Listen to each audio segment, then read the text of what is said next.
Well, most people are familiar with the plot of the Tom Cruise movie Minority Report, a concept of pre-crime being used to prevent crimes before they happen. Well, there's a new software system attempting to do something very much like that by forecasting the highest risk times and places for future crimes. Access through any browser, fixed or mobile, on any internet-enabled device, including tablets, smartphones, laptop, and desktop computers. Beware, that's the name of the program from Intrado. Searches, sorts, and scores billions, with a B, billions of commercial records in a matter of seconds, alerting responders to potentially deadly and dangerous situations while en route to or at the location of a call. Interesting stuff. Here to talk about this is Derek Smith, Director of Cybersecurity Initiatives at the National Cybersecurity Institute at Excelsior College. Thanks so much for coming in, Derek. Thank you. Glad to be here. All right, so officers already have a lot of this information at their disposal, be it, inside their cruiser from their laptop or on a number of different databases. What's unique about this particular technology? Well, with this, in the past, we've been doing this for years. Sure. We've done data collection and intelligence gathering for years, but now we're able to use technology to do it much quicker and have the technology right here at our hand, have the information in our hand where we can react quickly with it in order to be more proactive than reactive like we've been in the past. I was reading up on Beware today, this particular technology, and one thing that is unique and stood out to me is that the technology is actually scanning, it says, commercial, criminal, and social media information, as well as any, quote, comments that could be construed as offensive in order to be able to determine a threat score. And then each suspect, I guess if you want to call them that police are responding to, is assessed through this technology a threat score on different levels, green, yellow, and red, based on comments they've made. Now, is that a slippery slope because obviously the algorithm doesn't have the ability to judge intent of content or comments. Rather, it has the ability to merely gather these words and then assign a threat level. Is there an issue there? Well, there is an issue there. Here's the issue. If we go by just that predictive information alone, we'll have a problem. It has to be a two-step process. And that second step is that someone needs to analyze that data, needs to look at that person, maybe the past and things that group or person have done, and then make some type of analysis and some type of judgment there. Without that, you're going to have an algorithm telling you what crimes are going to exist, and there could be a problem with that. And the algorithm's telling you not just that a crime could exist, but it's actually telling you who's going to commit that crime. That is correct. It's trying to forecast based on maybe your past behavior or what is seen in your social media, and that change of behavior, changing the things you're posting about, and then they say maybe this person is going to perpetrate a crime in the future, and then they want prevention from the police officers. One of the problems though with that idea as well is who determines what is threatening behavior or comments that can be perceived as being threatening. And so someone has to be programming that algorithm. Someone is directing the algorithm, are they not? Yes, and that's where the problem is, because now we're looking at biases. We're looking at people making judgments about certain groups of people or certain things that are said. So we have to make sure that training is there. We have to make sure there's policies in place to make sure that doesn't happen. But of course, I see that as a big problem with this technology. Certainly so. An opinion piece published in Reuters questions this program, saying this, quote, "There are many troubling aspects to these programs. There are, of course, obvious risks in outsourcing traditional police work, determining who is a threat to a proprietary algorithm. Deeming someone as a public threat is a serious designation, and applications like Beware may encourage shortcuts and snap decisions." Derek, certainly in the last few, especially months, we have a lot of issues that are being discussed in terms of policing in this country and how police are assessing certain people, certain situations.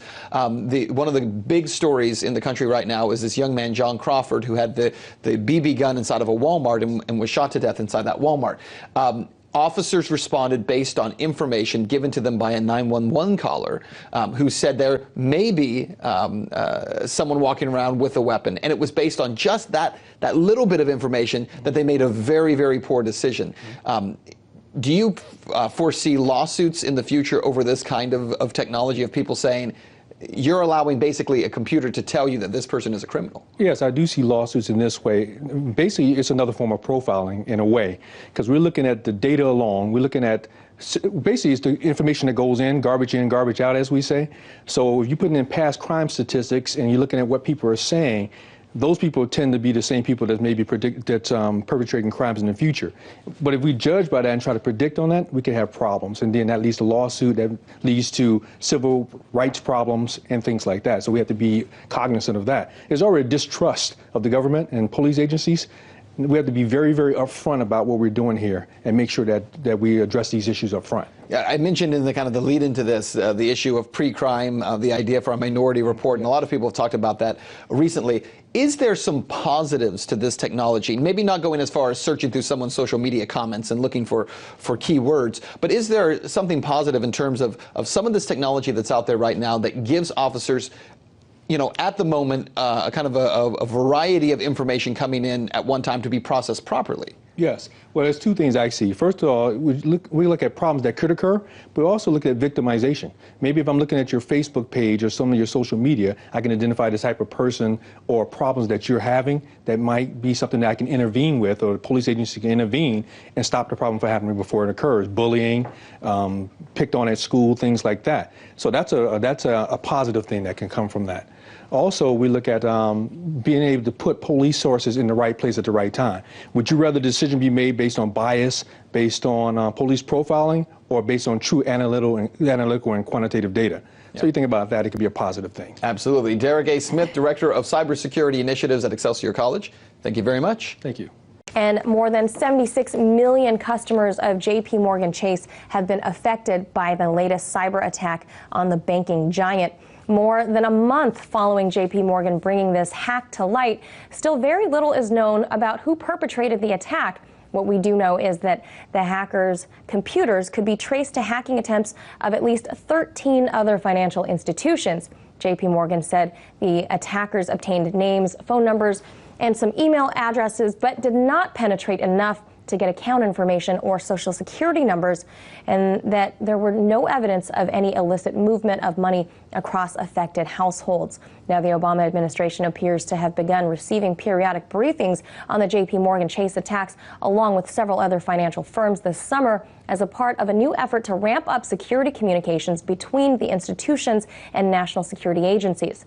So joining me to discuss these latest revelations is Derek A. Smith, Director of Cybersecurity Initiatives at the National Cybersecurity Institute at Excelsior College. Thanks for being here, sir. Thank you for having me.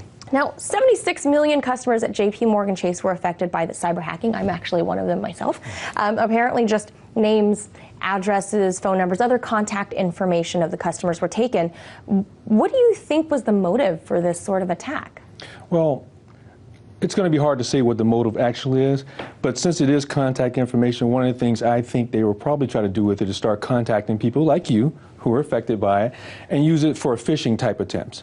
So if they can get information from you, get you to give them more information on a phone call or through mail or something like that, they can use that information to go to get further information, to get financial information, to get deeper into your accounts and possibly gain money from that.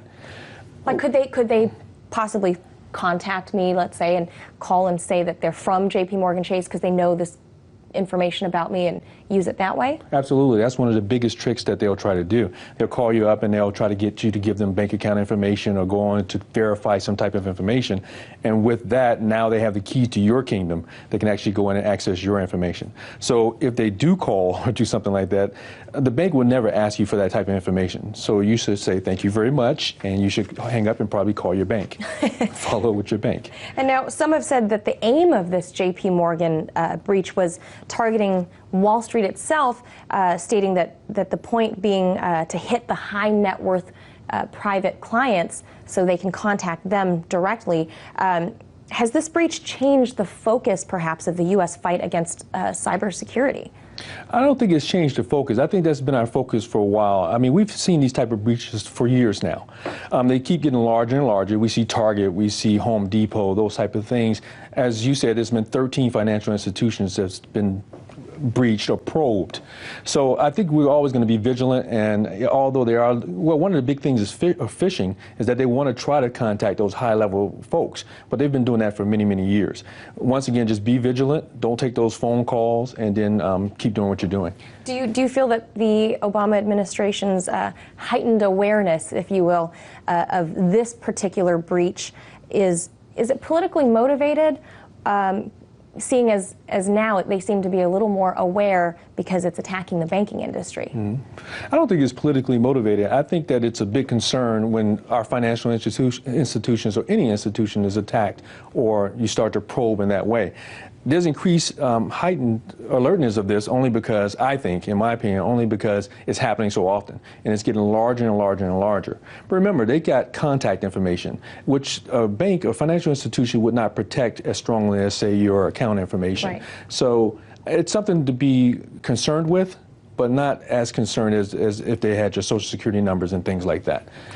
I know many of these attacks are coming from outside of the U.S. Increasingly, they're coming from China, they're coming from Russia, and it seems to be very difficult for the administration to track down in the long run and prosecute who these attackers are. Why do you think it's so difficult for them to capture these cyber hackers and even pinpoint who they are?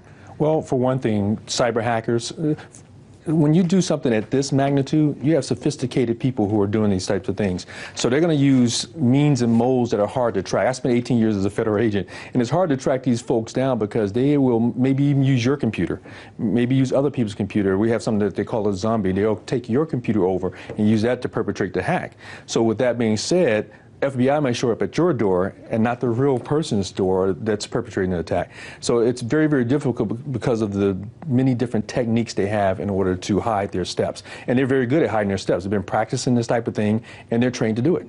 Now, what type of security, I mean, you would think an institution as big as JP Morgan Chase, the biggest banking institution in the United States, has the top-notch cybersecurity, but yet hackers are still able to even hack even the most basic information. What can these banking institutions change, and how can we, the consumer, be protected?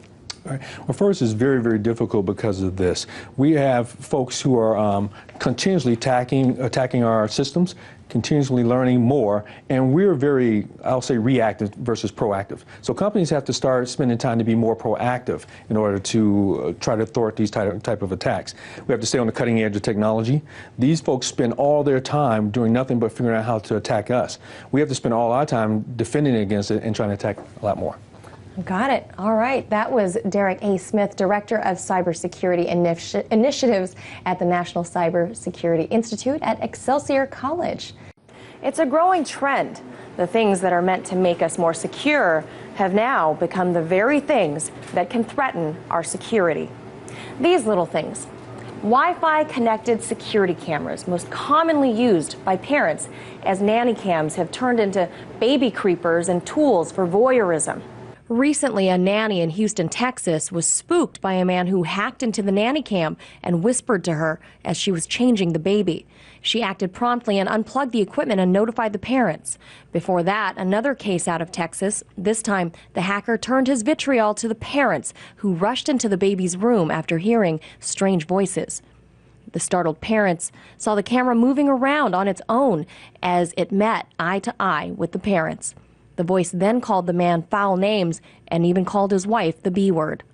Those parents, too, quickly disconnected the camera. It's safe to say that probably most manufacturers have some sort of vulnerability. Thousands and thousands of similar hacks have been reported across the globe. There are several websites where, at a premium, you too can become a voyeur of these so-called nanny cams without having to do the hacking yourself. But it doesn't stop there. You can live stream basically any type of Wi-Fi camera, ranging from inside someone's home to the security camera of a local liquor store. It's easy to fall victim to one of these hacks, but it's also pretty easy to protect yourself against them. Gary Milewski is a cybersecurity expert who has a few simple rules for you to follow when dealing with cameras in your home. Well, the first thing they have to do when they get a nanny cam or a webcam is change the default password. Hackers go after the password. The second thing they can do is to change the port that it's on the internet. I recommend using a very high port because hackers scan on low port numbers usually. In addition, you probably want to put it behind a firewall if you can. Make sure you're using the latest firmware or patch update from the manufacturer so it doesn't have any vulnerabilities that hackers can go after. And finally, check the logs on this device if you can. Other cybersecurity experts like Derek Smith agree that this is an emerging threat to consumers and that there will only be more of this to come. Number one, it's definitely going to get worse. As long as we're attached to the internet, we're going to have problems. I always say the internet is the best invention ever, and it's the worst ever. So think about this. If we're able to turn our fireplace on, or control the water, and I turn your water on and let the water overflow in your home, or I turn the heat up as far as it can go or down, or turn the fire on in your home and something catches fire. So now we talk about this Internet of Things where everything is connected to the internet. If everything is connected to the internet and I'm a hacker, I'm the bad guy, and let's say they all have default passwords as well, I can control everything in your house and everything in your life. But I can control your car, your laptop, your flight plans, your vacations. I can unlock your doors because now they're going to be attached to your door locks. There's nothing that in your life that I won't be able to touch. Mr. Smith also said that if you notice your webcam has been compromised, the first thing you should do, as counterintuitive as it may sound, is actually not to unplug it. Rather, simply calmly cover the camera with a sheet or a scarf and contact the police away from the camera's range. He says that once you disconnect the camera, you've just deleted any possible way for the authorities to track the perpetrator. While some states in the U.S. already have laws pertaining to these types of hacks and consider them invasions of privacy or trespass, many victims don't really have much recourse when it looks as though many of these hacks originate outside of the U.S. So let these serve as a cautionary tale as more and more of our lives become hackable. In Washington, Manila Chan, RT. But while it provides a convenience, some consumers have already called it creepy, namely because of what it means for the user's privacy. Your passwords, your pictures, your videos are going to be sent in what we call clear text, which means any bad guy can intercept them and can look at your pictures, look at your videos, and even communicate with the machine and turn it on and watch what's going on in your home. We see with those video cameras now, they're watching babies in their cribs and they're talking to babies. They'll be able to do the same thing with this device. They'll be able to talk to you in your home, watch you in your home. So that's where the privacy issue comes in. Trump's Twitter account has been his not-so-secret weapon all along, but now security experts will need to make sure it's not used against him. As I said, I was a federal agent for 18 years. Me trying to figure out what he's saying and how he's saying it and what he's going to release is going to be the biggest burden. And also recognizing threats and things that's coming back at him and which one are valid threats that I have to vet as an agent. A matter of time until a major hack hits the nation's power. Before we had the internet, it was pretty safe because you had to get physical access to actually protect it. But now everything is going digital. So now we're taking this old technology, trying to mesh it with this new technology, put it on the internet, and anything that touches the internet or wireless has the vulnerabilities that comes with being connected to the internet. Smith says the use of cybercrime as a weapon by nation states and criminal gangs means Washington must prepare for the worst and work with private industry to secure the nation's power grid.